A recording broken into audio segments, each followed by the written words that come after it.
Hello, this is Tim at Tyke's Best Friend, bringing you another Tyke's Talking Point. We continue in the vein of family.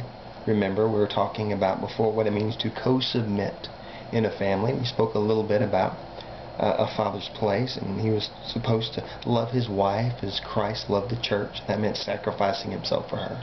That meant in a very real way becoming her servant. Because that's what Jesus did. He came taking the form of a servant. Now we jump to a verse right before that. It's verse 22. I have it up on my computer. I'm going to read it. Wives, submit to your husbands as to the Lord. For the husband is the head of the wife, as Christ is the head of the church, his body, of which he is the Savior. Now as the church submits to Christ, so also wives should submit to their husbands in everything.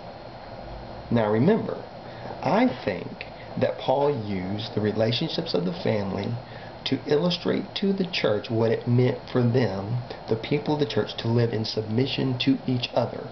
I think he's using these as examples of what it means in verse 21 to submit to one another out of reverence for Christ. It was not unusual at that time for wives to submit to their husbands. They really had no other choice. If a wife had power over her husband, then that was an oddity, that was a rarity. In this culture, it was normal for wives to have to do what their husbands say.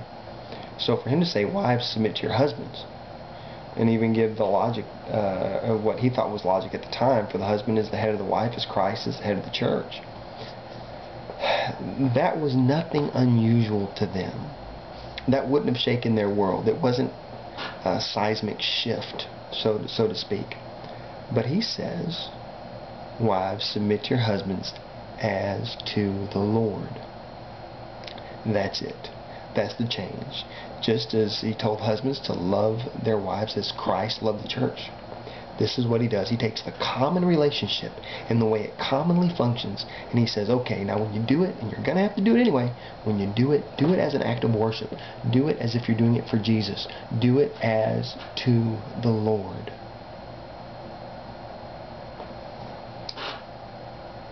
Does this mean that wives get to submit to their husbands? As much as husbands get to serve their wives, yes. Absolutely. Christianity is about obedience. It is about submission. Submission to Christ.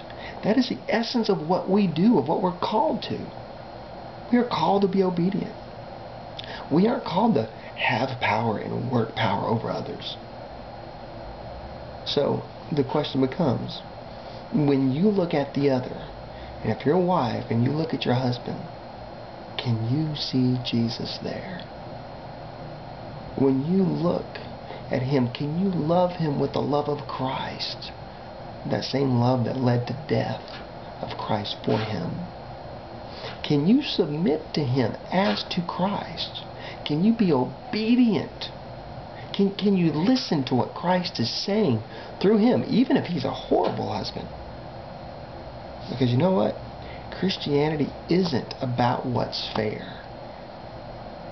Instead, it's about grace and mercy and a sacrificial kind of love. But for those of you who have husbands that they're not loving you as Christ loved the church, I am truly sorry. And all I can say is, love them with the love of Christ. Love them with the love of Christ. And love them to Jesus as well as you can. It's not easy, but not very much that's good in life is. Thank you for taking the time to see this little video. Again, this is Tim at Tyke's Best Friend with Tyke's Talking Point of the Day. Have a very good one. Goodbye.